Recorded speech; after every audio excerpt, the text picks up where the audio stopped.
This video is brought to you by the EA Creator Network. Hi everyone and welcome to my channel. Special warm welcome if you're brand new here. My name's KiwiSimsKate, Kiwi because I'm from New Zealand, Sims because I love The Sims, and Kate because that's my name. I am so proud to bring you Adventure Awaits, the new Sims expansion pack. And if you didn't already know from some of my other socials, I was incredibly lucky to be asked to collaborate with the official Sims team on this pack. I was actually one of 5 builders and I built 3 official lots in this game. Today, this video is a brand new build, so this is something that I've just built since getting the early access from the team. But I will have additional content coming out either before this video or around this video that's going to be showcasing my official builds and some other behind the scenes details around being a builder for an expansion pack because it was such an incredible experience. But I wanted to try something brand new today, so I'm bringing you a park using some of the new modular playground equipment that I was super excited to have a play around with. And I will mention now, if you're planning on pre-ordering this pack or buying it once it's out, or any other Sims content for that matter, through the EA app or thesims.com, you can actually support me at no additional cost to you using my creator code KiwiSimsKate. If you do use my code, I am incredibly grateful. It does support me and my content. So the park I'm building today is just quite a small one. It's on actually the empty lot. There's one completely empty lot in Gibby Point when you open up a new save. There's another that's technically empty, but it has some landscaping items, some trees and things on it. But this one is an entirely flat lot, no landscaping whatsoever, and it's in the Crystal Valley neighborhood. This one is a 30 by 20 lot, I believe. I will make sure it's in the comments below. So it's, as I started building the playground in particular, it's just a bit smaller than I'd expected. I found some really cute inspiration pictures on Pinterest on parks and playgrounds because I don't build a ton of community lots in The Sims 4. It's definitely a build style that I'm less comfortable with and less familiar with. So I'm keen to stretch my muscles in the community lot space. And I thought, what better place to start with Adventure Awaits than the new playgrounds? So this is, as I said, quite a simple park. It's got a large playground using the new modular equipment. It's got some paper crafting on one of the picnic tables here. It's got a couple of barbecues for your Sims to cook. It's got a chess table, and I think that's mostly it for like activities. I didn't want to overwhelm this lot with too many things. I found once that I started putting the landscaping and the terrain paint down, it didn't leave me as much space as I was expecting. So I didn't want to make it feel like it was jam-packed full of stuff.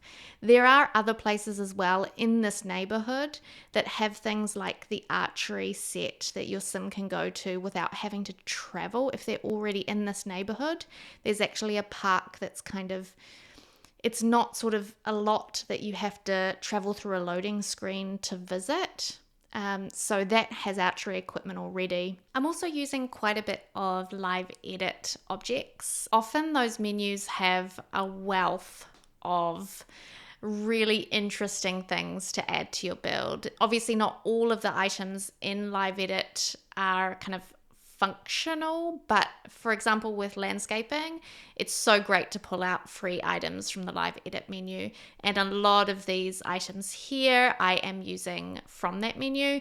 These little items, decorative items that are sort of 3 pieces of like wood that's wrapped together with rope, that kind of thing feels so realistic to me in parks and things in New Zealand. So especially in this kind of a park where it's maybe, not necessarily an inner city park, it's something that might be a little less, a little a little more out towards some rural areas, or just off the beaten track, maybe on a road leading out to, one of the beaches or something.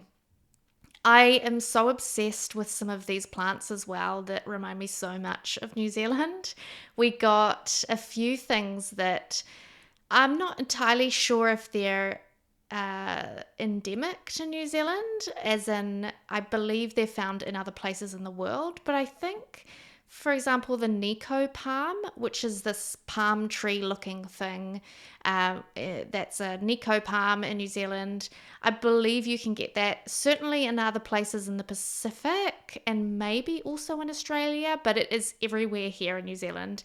The other tree I was really excited to see here is what we commonly call the cabbage tree. I can't remember its indigenous name off the top of my head, but it's that big one that I placed in the center of the playground with those kind of balls of spiky bits that come off it. It kind of looks a little bit like a palm tree, but it's not.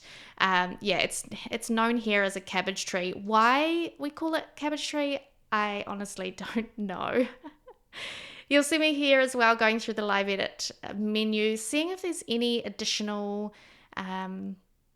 like fun objects that I could add to be kind of activities for your Sims in this park.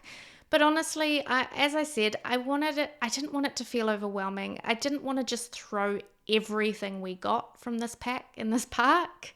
I wanted it to feel a little realistic, and I'm sure, because I just love this playground equipment, I'm really sure that I'll be building more parks and playgrounds, probably in more sort of inner city areas. This is a base game and Adventure Awaits only build. I forgot to mention that up front. But what I'd love to do is make some other builds once the pack's officially released, and integrate some of the other packs, like the splash pads that we got with Growing Together. I'm really picturing an inner city, really awesome playground with tons of activities for your kids. Screenshots are coming up shortly, so if you enjoyed this video, please do give it a thumbs up, and if you're not already, hit that subscribe button and the notification bell to be notified for all of my upcoming content. As I said, I'm an official builder for Adventure Awaits, so keep an eye out for that additional content. I'll be taking you behind the scenes. I'll be showcasing my other builds. And if you want to download this build, it will be on the gallery once Adventure Awaits is officially released.